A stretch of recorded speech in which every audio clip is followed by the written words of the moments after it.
Everything starts in the future 10 years after creatures have taken over the Earth. Our protagonist, Yangfin, is defending himself from an attack while telling his sister Kingshire to run away. However, the monster kicks him in the stomach. Immediately, it comes to finish him off. But his sister jumps in front of the creature. She takes a steel whip to her back. Yangfin screams and grabs his sister, asking why she did that. At that moment, he gains the power of a protagonist who has suffered, and he slashes, cutting off the monster's arm and head. He takes the creature's core and tells his sister that he will get holy water. He then takes her to Yanglu Base No. 3. However, as soon as he reaches the gate, he sees two people fighting with all their strength. The problem is that the female competitor is our protagonist's girlfriend. While she is confused by his sudden appearance, a guy named Cloud says he didn't expect him to survive a level 8 boss. Yangfin screams, asking how he knew it was a level 8 monster. However, his sister starts to agonize. He says they'll talk about it later and demands the holy water immediately. But his girlfriend's opponent asks why he should give something so valuable to his sister. Yangfin says he will make a trade and offers his ring. Yes, it's true, guys, he's offering the ring. He tells the guy that with it, he can buy anything he wants. The guy smiles but warns that if he kills him, he can take the ring without paying anything. The only sad thing would be letting his pretty little sister die. Yangfin doesn't like this at all. He places his sister against the wall and slashes at Cloud, but the guy just dodges, jumping away. He sends energy into Yangfin's chest and asks if he thinks he can win while so exhausted. He then goes to put his finger on Yangfin's ring, but Yangfin says that would only happen in his dreams and eats the ring immediately. The guy smiles, saying now he will have to take it by force. He slashes at him, saying he will cut it out of him halfway. But something seems to activate in the ring, and his body radiates a blinding light. Time rewinds, and the boy wakes up. As soon as he sees the clock, he knows he has 3 hours before everything starts. He pinches his face, wondering if he reincarnated or if he's in a dream. Cloud is actually his girlfriend's name, and this guy was already making moves before the system. And now he wonders if he should kill her now or thank her. At least due to the betrayal, he has the chance to change his future. And in this life, he swears to protect his family and close friends. And of course, those who wronged him will not get off easy. Suddenly, someone kicks the door open, and the guys ask Cloud how she has the nerve to reject the boss and stay with that loser. They enter the room saying they'll break his legs. Cloud says she's terrified, but Yangfin knows it's all an act. The guy comes to hit him, but he easily dodges. The guy doesn't even react when Yangfin grabs his neck and makes him kiss the wall. The chubby guy is confused, and Cloud has no idea how this guy got so strong. He turns to the guy and says it's his turn to take a hit to the chin. He starts to leave the room, and Cloud says he can't just walk away like that. After all, they did everything possible the night before. However, now he is cold and calculating and says it's good for her not to appear in front of him, otherwise she will die. He grabs his coat and leaves. Meanwhile, she wonders how this bastard had the courage to crush her and disappear the next day. Outside, he wonders why it's so dark and sees the black seeds. He knows this is a premonition that the eruption is about to begin. Immediately, he calls his sister, who in a past life died from a stab in the back. But now she's perfectly fine and in good health. She answers jokingly, asking if he misses his little sister.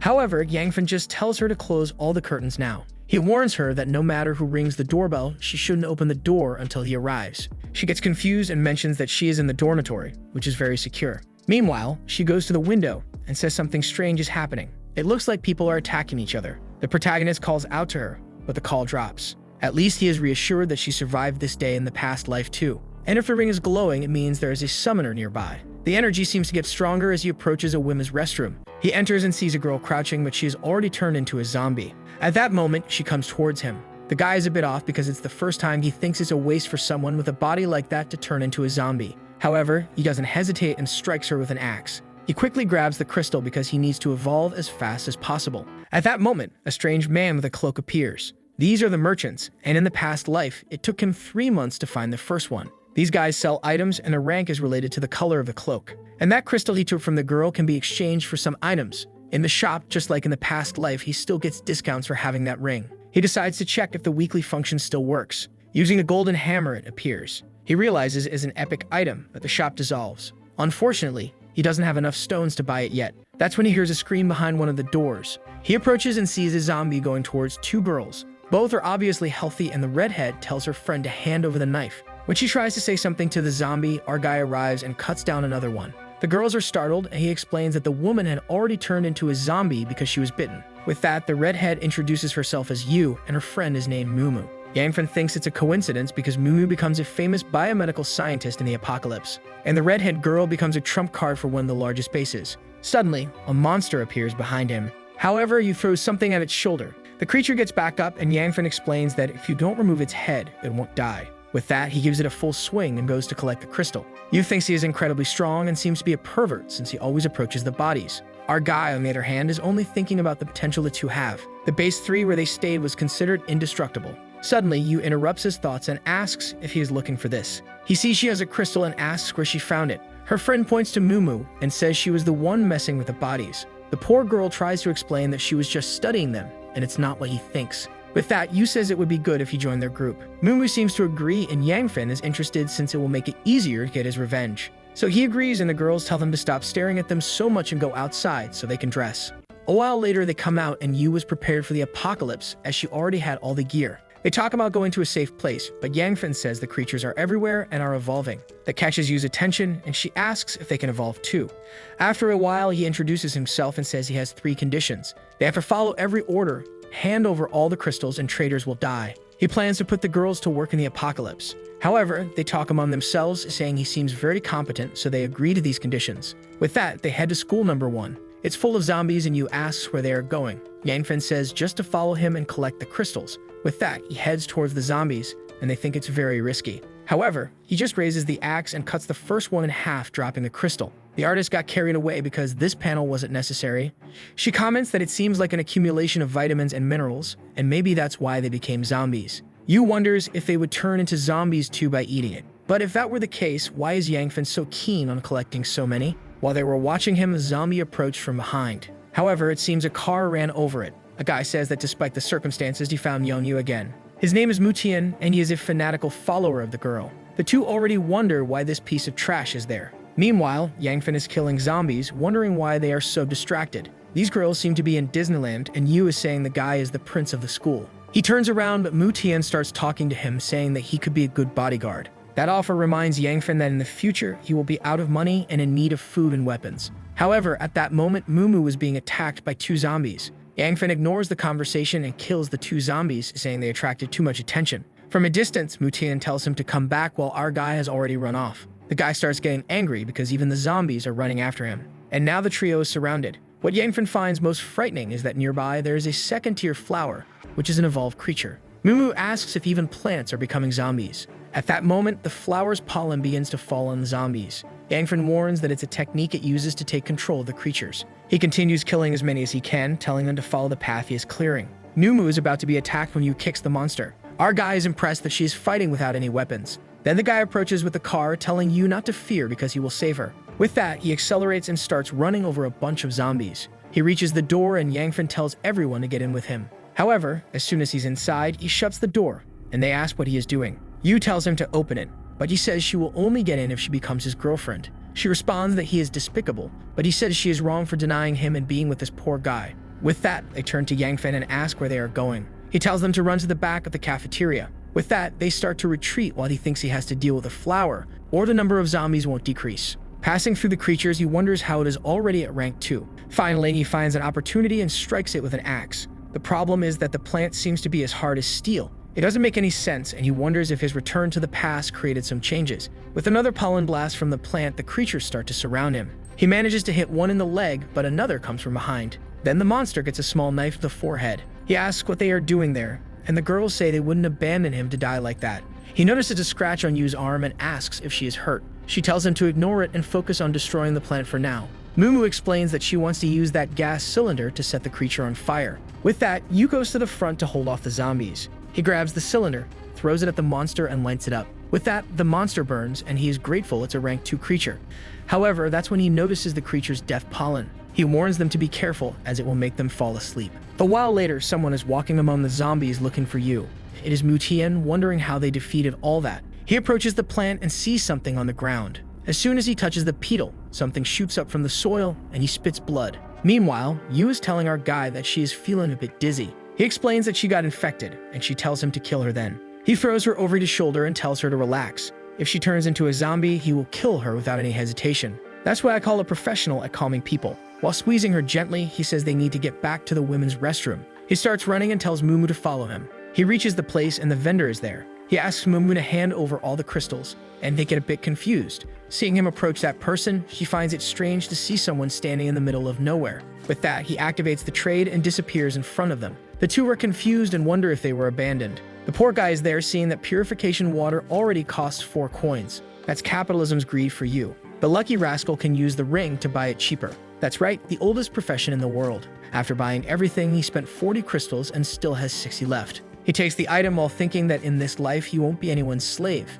No one will be able to touch a hair on anyone he cares about. With that, he pours the item into a bottle and thinks that for now, he will keep things a secret. The transaction ends and he asks how the girl is. The girl is stretched out and Mumu explains she is about to die. He takes a big gulp and you know what he's going to do. That's right, he will use the strongest muscle in the body to heal the girl. The friend is scared, but at the same time, Mu's hand starts to heal. As soon as she wakes up, she shoots at our guy, thinking he believes this will save anyone. He tries to explain it was the only way when the friend throws herself, thanking him for not letting her die. Yu concludes that it must have something to do with the hooded guy. Our guy says she is smart and explains that getting close to him allows you to enter a trading area. However, he tells them to hurry as they can't waste time. Once outside, he advises them to take advantage of the fallen zombies to collect the crystals. Then one of the zombies approaches. He realizes it's Mu Qian. However, he notices something and tries to protect the 2 girls. At the same moment, a Tokyo Ghoul-style attack comes for Yu, but our guy is a hero and saves her again. Mumu almost swerves, and he warns that the plant has a distance limit. However, the 2 are startled. She has been immobilized and is scared about this. Thank God Yangfin cuts it down before the video falls apart. He tells them to be more careful, and she apologizes for being so slow. The plant sends out a toxin attack, and he warns everyone to cover their mouths. However, once again, the creature comes from behind. This persistent little plant is almost killing him, but he has the legendary ring that instantly purifies impurities, allowing him to cut the plant. Its stones were right on that branch and he collects them. Yu asks what it is and he says it's a 2nd-degree core that can't be eaten yet. Hearing that, she asks if it's meant to be eaten, and he says yes. However, at the same moment, another little plant emerges from the ground and Mumu warns them to be careful. He approaches and says not to worry. It's an essence with the flower's attributes. Yu is confused and he says he'll explain later, because now they have to get back to the merchant. The rascal is still in a women's restroom, huh? This guy is peculiar. With that, he initiates the trade and buys a gun, a potion, and the legendary hammer. The boy is broke again but hands the pistol and some experience potions to Yu. She shows up with a rifle and asks if he wants one of those too. He says no while showing the little hammer. She asks what that is and he activates the item, saying she will see. A magic circle appears beneath him and he says that with this new profession and the ring, it will be hard to kill him. However, Yu says he doesn't seem to have changed much, but he just ignores it while grabbing the hammer, thinking that with this new profession, the sky's the limit. He uses the transformation on the axe, which changes to a liquid form and in the next instant becomes a sword. He explains that a forger can build any weapon and add an essence. He approaches the one he obtained and a blue aura emanates from the blade. He explains that like the plant, this blade now has the attribute to paralyze enemies. Mumu asks if he could upgrade her scalpel. He grabs a shower head for more metal and makes 2 small knives. The 2 are impressed, saying it defies logic. He tells them to drink quickly, and Yu doesn't hesitate and hands one to Mumu. They ask if they will gain abilities, and he explains that only physical powers. The scientist already wanted to observe the potions and make her own, but because of the current risk, she drinks it quickly. With that, they start to glow a little and feel full of energy. He points in a direction, saying it's time to go save his sister. Finally, you remember the poor girl, right? The zombie attacks him outside the car, and he accelerates towards it. They arrive at the women's dormitory in building number 1. A bunch of zombies is following the car, and they try to block the stairs using it. They stop there, get out, and start running. However, in the corridors, he feels something is not right. As he approaches his sister's room, the door is open and the window is broken. Yu squats peculiarly, saying his sister seems to have been hurt there.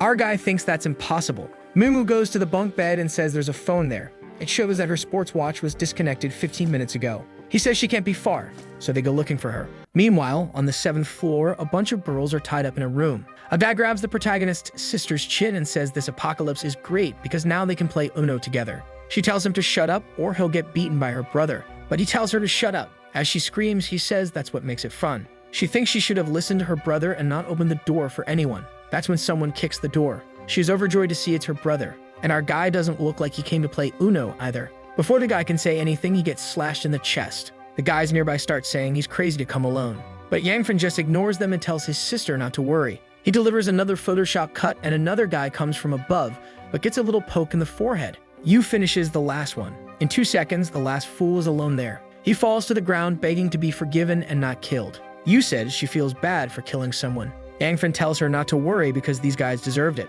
With that, he unties his sister and she comes to hug him, saying she was very scared. The other girls in the room thank him for saving them and say their safety now depends on him. However, the boy is cold. He says he rejects both of them.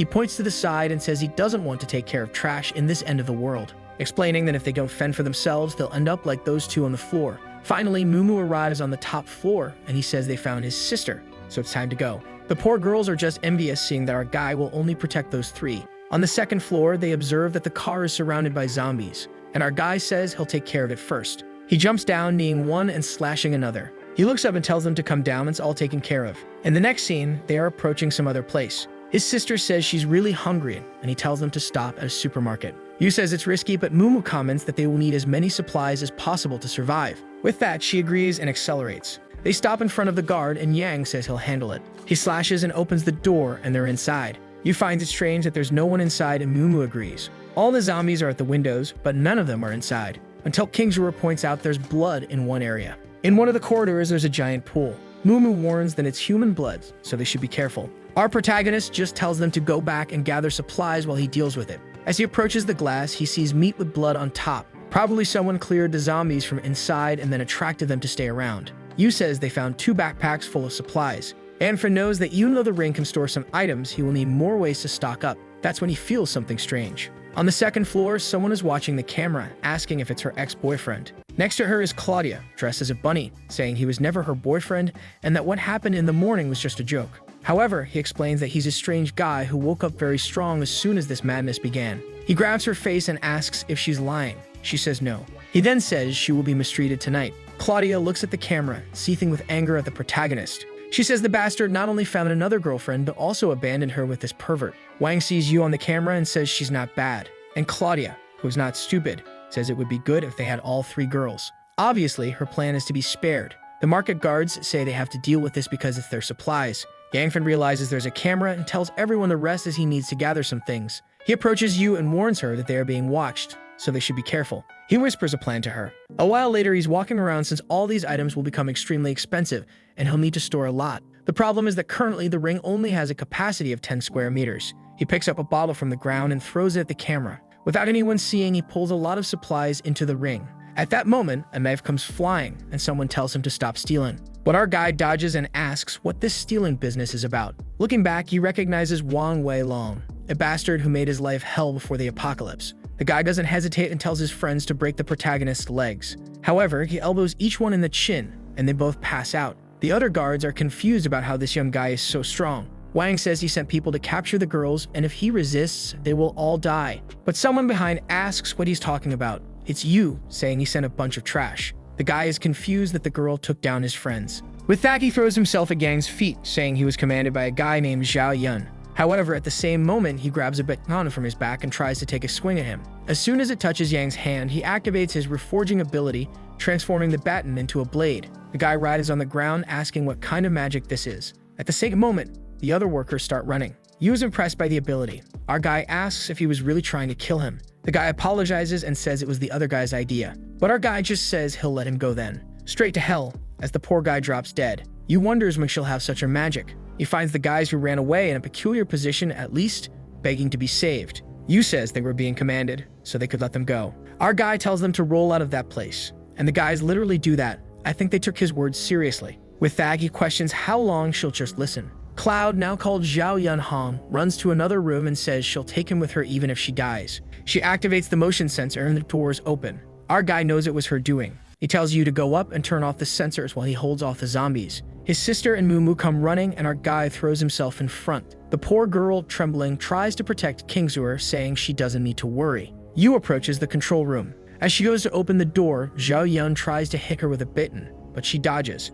She puts him in a chokehold, and soon after he's tied up on the floor. Wow, kudos for the bandaging. While she curses, Yu tells her to shut up because she's closing it. The problem is, so many zombies are passing through the door that she can't close it. Yang Feng tells her not to worry as he's still there handling everything. A while later, they come down and Zhao Yun tells our guy that she's getting beaten by Yu and he needs to save her. Yu says it doesn't make sense, but Zhao Yun explains that she only opened the door to help them deal with the other guys. With that, our guy grabs her face and asks if she really wants to help. She brings out the heavy artillery and says she loves him too much.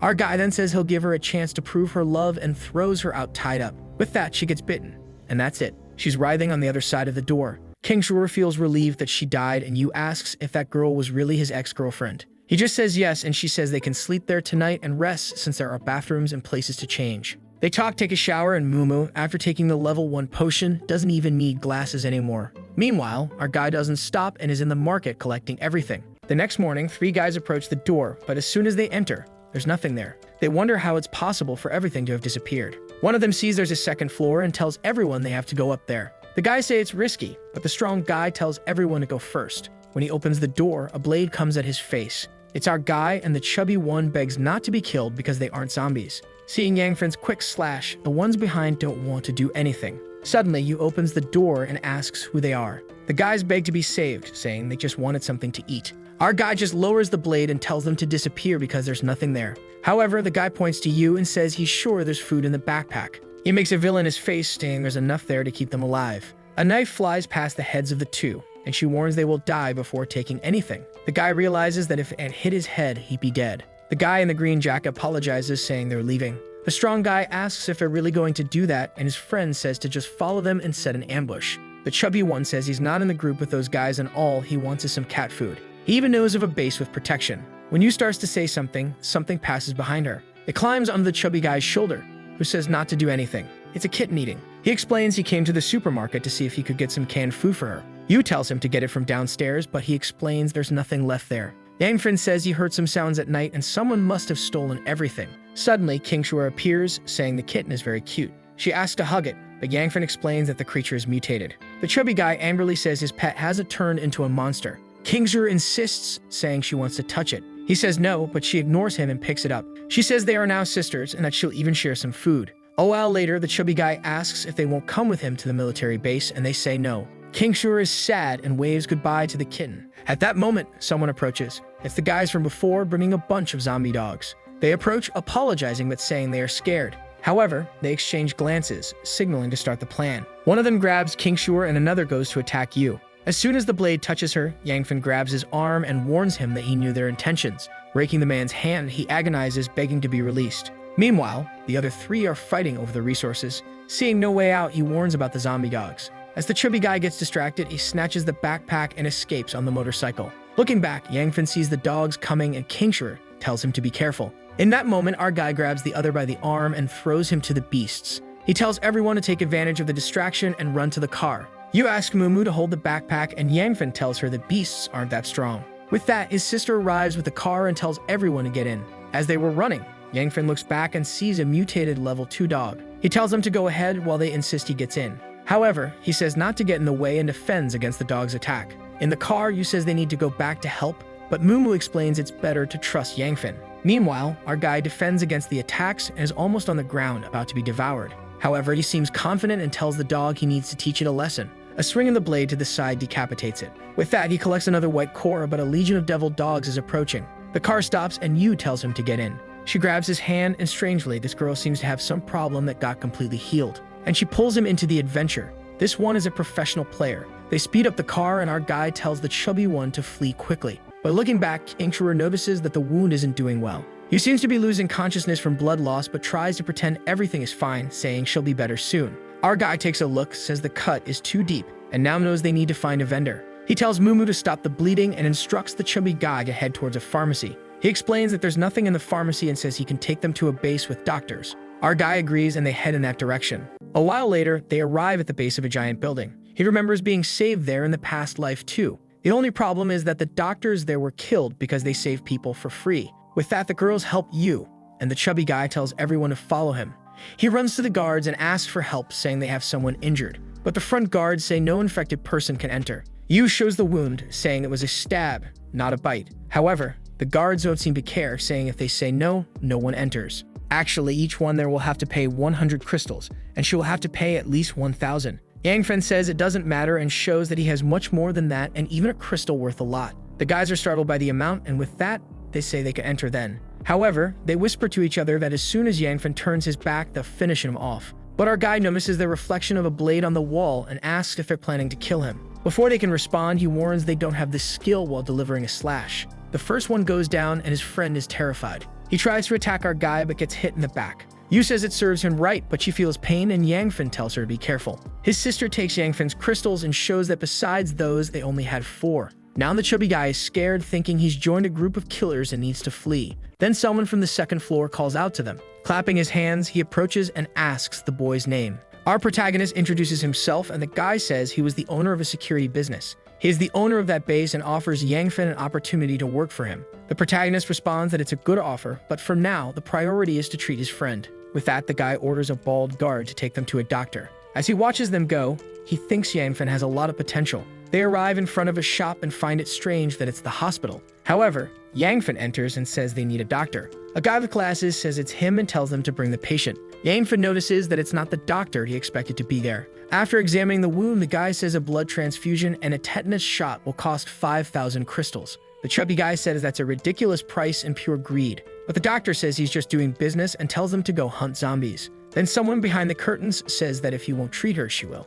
Our guy is startled. Obviously, it's a doctor who saves some lives and ends others. As she goes to examine you, the other doctor shouts that she can't waste the resources there like that. But she responds that the ethics of the profession do not allow her to let a patient die. The other guy tells her to shut up and says he owns the place and moves to slap her. But someone grabs his hand. It's Yangfin who says if he wants to keep that hand intact, he better stop. The guy withdraws, saying he'll talk to General Leopard, and he'll sort this out. The doctor then tells him to leave the room because she needs to treat the girl. The psychopathic Yangfin suddenly asks to be the doctor's boyfriend. He's thinking that she saved him so many times in the past life that he wants to help her as much as possible. But his friends are confused, and the chubby guy wonders how many women this guy needs. She's a bit confused and says she doesn't even know him well. While wondering why this lunatic suddenly came to confess like that, he says they can get to know each other side by side, and she calls him shameless. Meanwhile, Yu is lying down, getting a bit annoyed. The doctor then kicks him out of the room, saying she needs to treat the girl. A while later, she tells them to come in as Yu is better. Everyone goes to talk to Yu, who says she's feeling a bit better.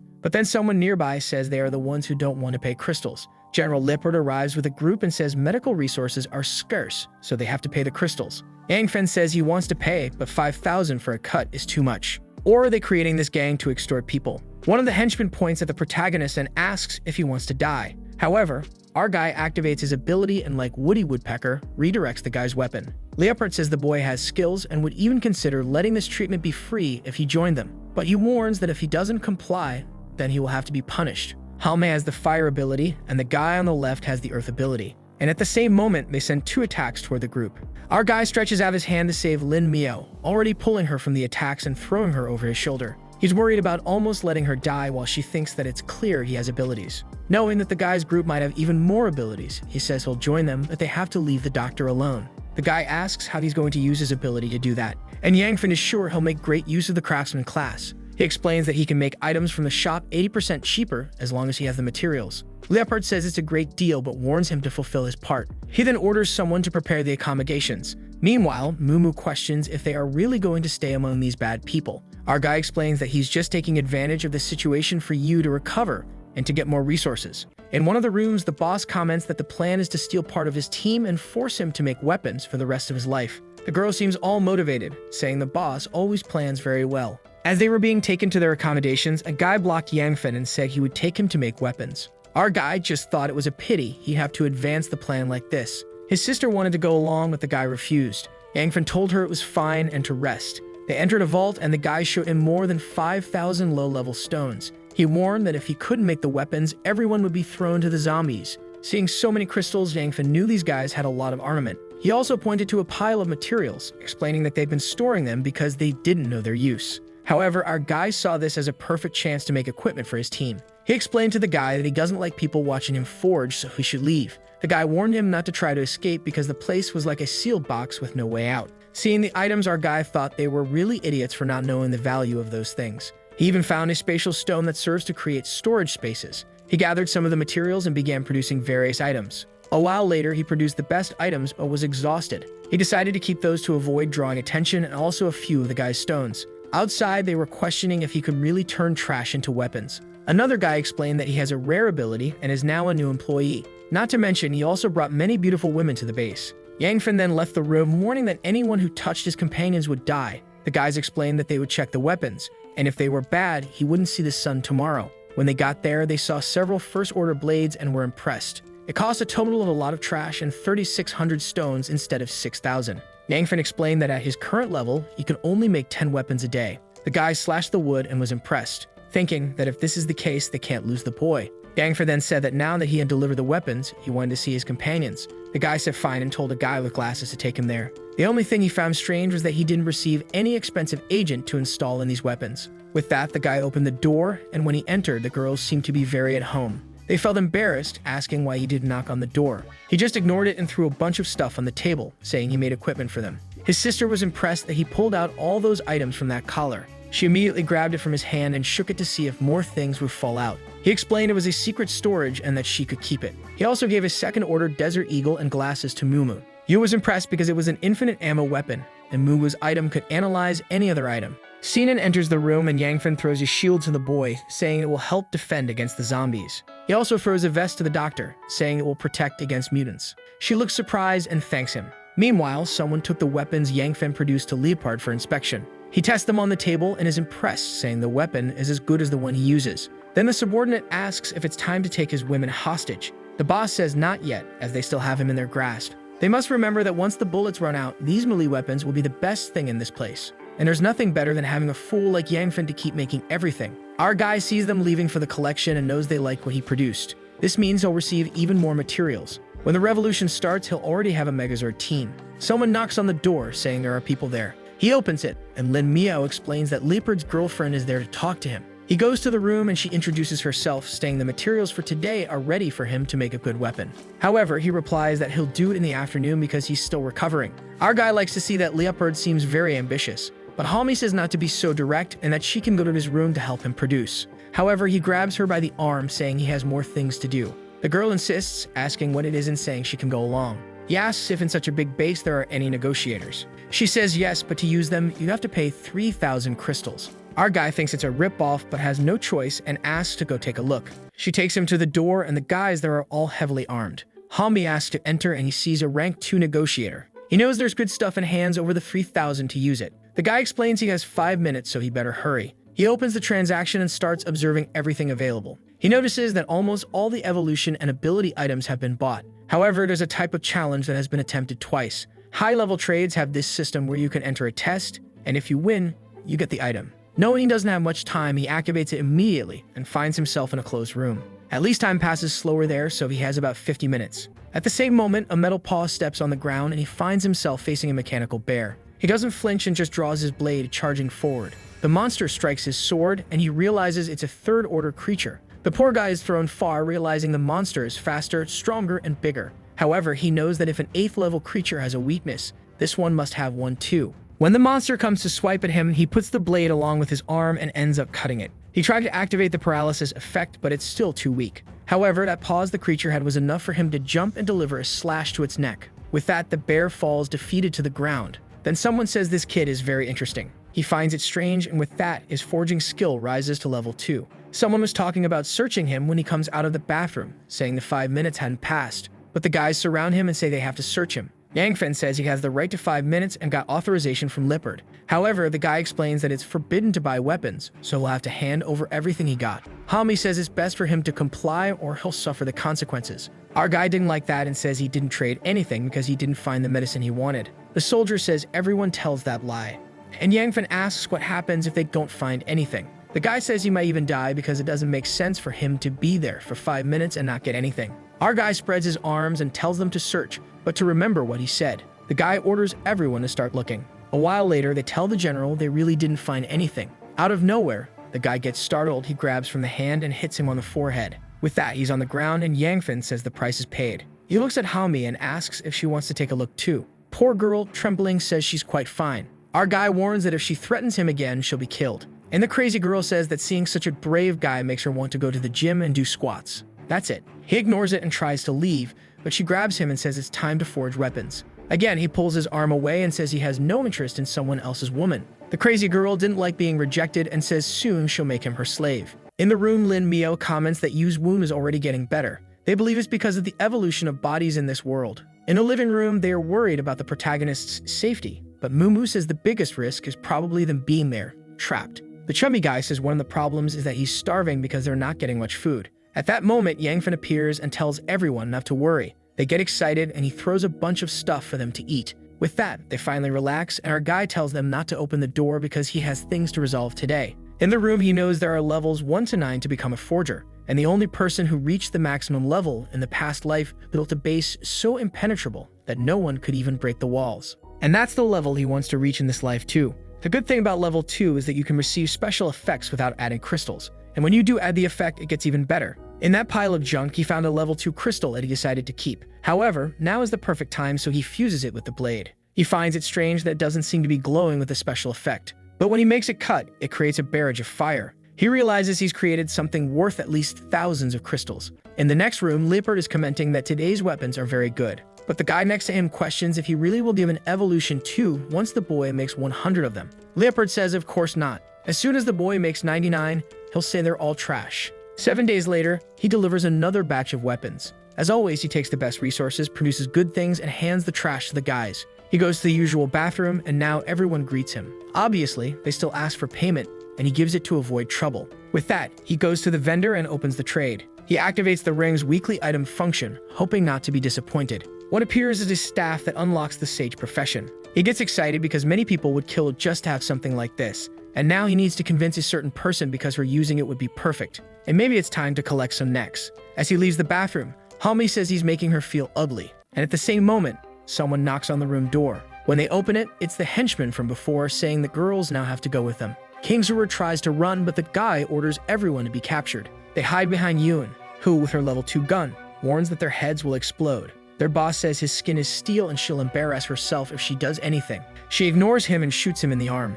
Immediately, he sees that his skin was penetrated. He gets angry, saying it looks like she's hiding something second grade. He jumps at her and manages to disarm her with a slap. At the same moment, he grabs her by the neck, and the others move toward the rest of the team. Mumu tries to use the glasses to find a weakness and help, but one of them grabs Lin Mio's wrist. Helmi steps in to help but sees everyone is immobilized. Before he can do anything, Kingsruler is also caught. Now it's just him and the angry kitten. He orders her to attack the guy and she slashes his face. But at that moment, the boss orders everyone to stop, or the heads of the 2 girls will be blown up. Mumu and Sinan realize they have no choice, and with that, they too are immobilized. The only one left free is the kitten, but the guy decides to kill her. It's the second-tier weapon, he says he will have to test it. Meanwhile, Yangfan asks Hame what she means. She explains that his people have been captured. He asks who is doing this. She says it was Leopard's people, but insists she is not involved. As our guy tries to leave, she tells him not to rush because he will end up dying alone. She says she can help him if he hands over the item he received from Leopard. Our guy ignores her again and tells her to get lost. Now Hami is getting even angrier with him. He goes through the corridors and sees a lot of people apparently hunting for him. Realizing that Hami didn't lie and his people are in danger. The detail is that he was also imprisoned in this base, so he knows where people are taken. Now it's time to repay all these favors.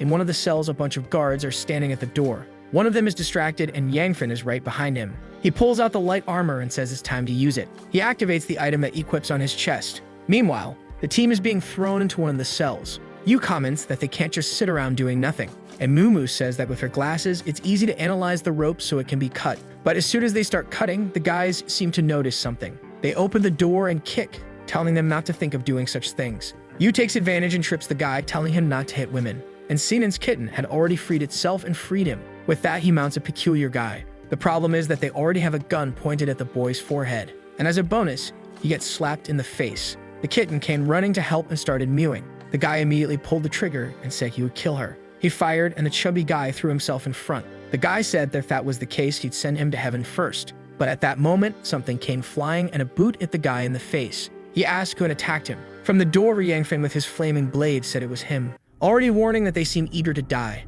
The guys surrounded him and told everyone to shoot, shouting that he should run. But this boy is in the Matrix.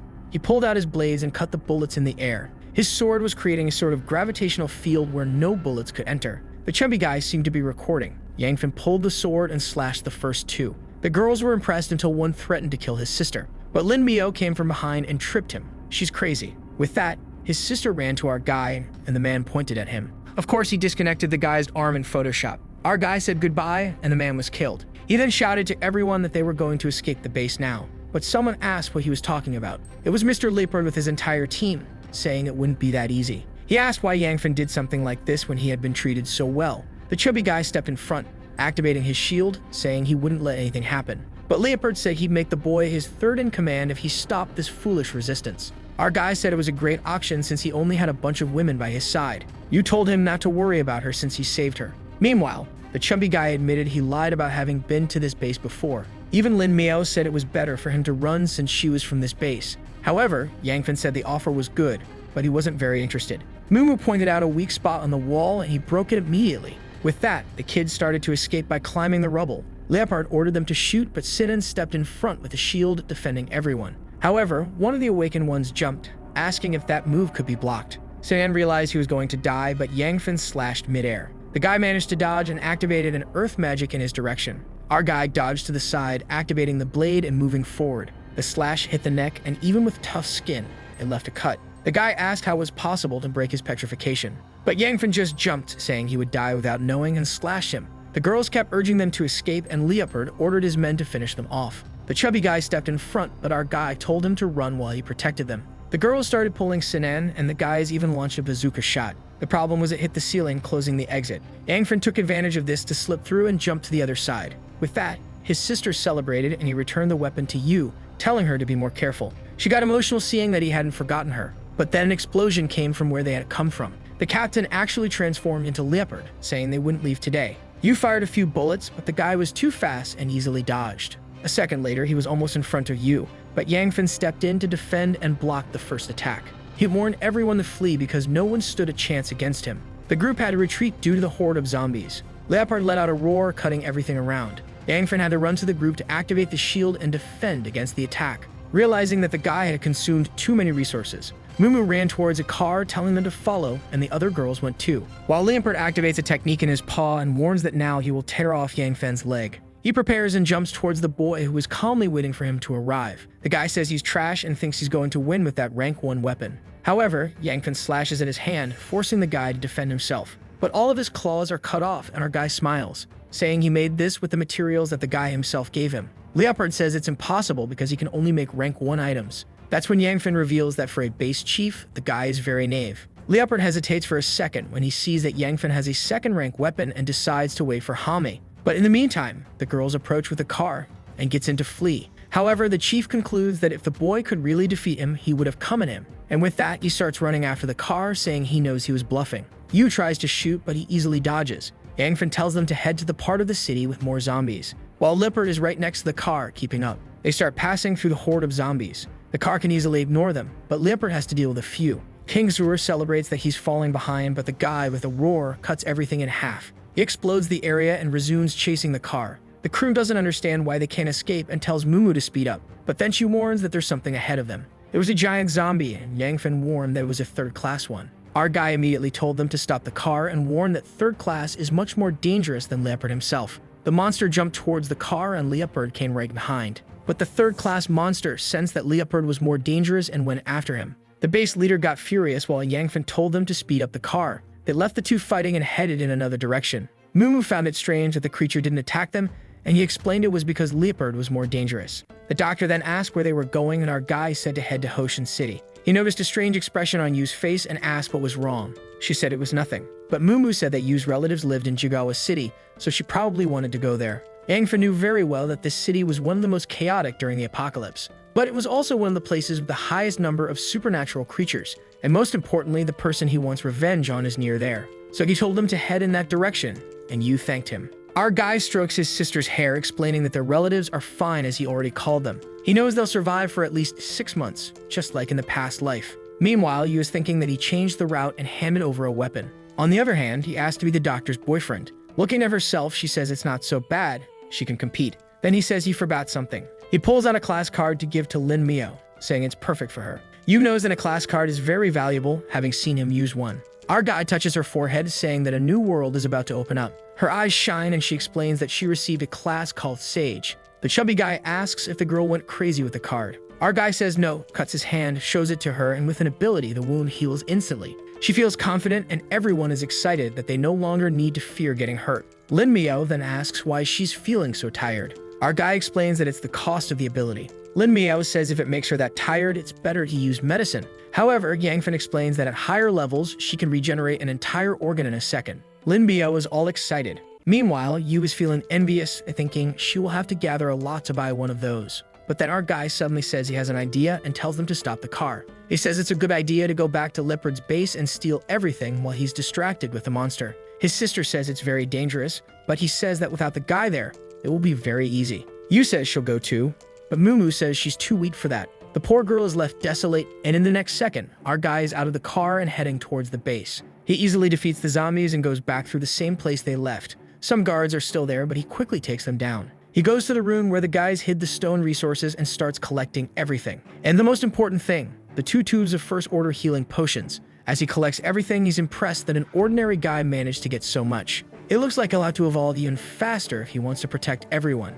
He uses the forge and creates a new type of bullet that can ignore physics. Then Leopard appears, asking what he's doing there again. Clearly, he's in bad shape, with a hole in his arm. Our guy says he came back too fast. His second ranking is really impressive. The guy transforms again, demanding he return everything. However, Yangfen says the perfect time to kill an enemy is when they're injured. The guy takes a swipe and he dodges. He tries another attack and Yangfen blocks it with his blade. Leopard realizes that with his claws damaged like that, he might not have a chance. Suddenly, he starts to flee, saying that next time Yangfen will die. But Yangfen says it's too late now. He strikes him in the back and then pierces him. With that, he's dead on the ground and our guy says that's one less problem. A secondary evolution potion falls from his pocket. He drinks it immediately, saying that now it makes sense why he didn't find anything like that in the vaults. The boy is explosive, now jumping 3 meters high. Zombies are now like paper to him.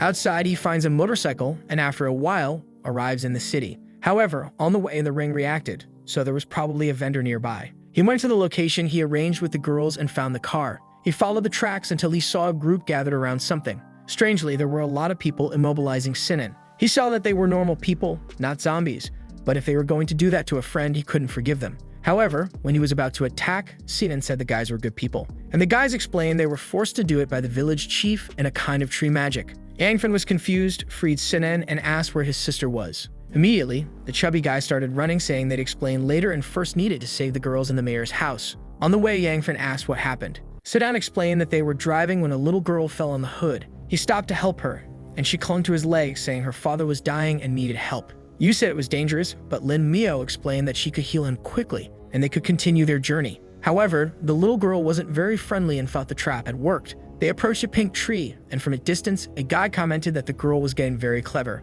They approached a wooden house, and she explained that her father was there. Yu looked around and found it strange that there were no zombies. The girl went inside and talked to her father, who was coughing. At that moment, Lin Mio went and used her ability to heal him. Apparently, the guy was really sick because he realized they weren't ordinary people. He got up and said it was amazing that she was really a doctor. King Shura patted the girl, saying her father was now fine. Meanwhile, Lin Mio was now exhausted. They were about to leave when the father told them to wait. Some guys kicked the door open, asking who the new people in the village were. The father said they could rob other people but should let these ones go. However, the guys ignored him and said they were going to collect all these girls. The father stood up and approached the chief, telling him not to do that, but got slapped in the face. Yu pointed her weapon and warned that anyone who moved would die. However, obviously, one of them came up behind King Shura and took her hostage. With that, he ordered everyone to drop their weapons, and now they had no choice. The mayor ordered all the women to be taken to his house and the chubby guy to be tied to the pillar. The father begged them not to do it, but he got kicked again. He ordered his daughter to be tied up and warned that if he didn't kill the chubby guy on the pillar, his daughter would die. Meanwhile, Yangfen and the chubby guy were running in that direction. They were a bit confused about the path until a guy in a black shirt appeared and said he'd take them to the place. It was the father of the girl who needed help, and he said they were near the sacred tree. It was over 200 years old and had been protected by the village for generations. However, when the apocalypse started, the tree gained powers and killed villagers. But just when it was about to kill the chief, it stopped a second before. Since then, everyone has been worshipping him, thinking he has control over it. Yangfen knew that trees couldn't be controlled like that unless the guy had an elf mutation. With that, they approached the house. Yangfen arrived with a kick. The guy had immobilized everyone and was about to do something to Yu. But that's when Yangfen showed up. The chief asked where the guards were, and our guy said they were all dead. He jumped towards the guy and told him to get his hands off his woman. He freed the others while Yu was emotional that he called her his. The guy said to wait, that he had an offer to make. Yangfen asked why he was deceiving everyone while the guy was preparing to kill him. The guy tried to react with a weapon, but in half a second, our guy cut off his arm. The girl's father begged him not to kill the chief. However, Yangfen explained that this guy wasn't the chosen one in the tree. But at that moment, another girl was taken hostage. Now the guy's daughter was being threatened. The chief smiled, saying the game had turned. While the father begged Yangfen not to do anything to the guy on the ground, the other one was threatening his daughter. But without hesitation, Yangfen finished off the chief, and at that moment,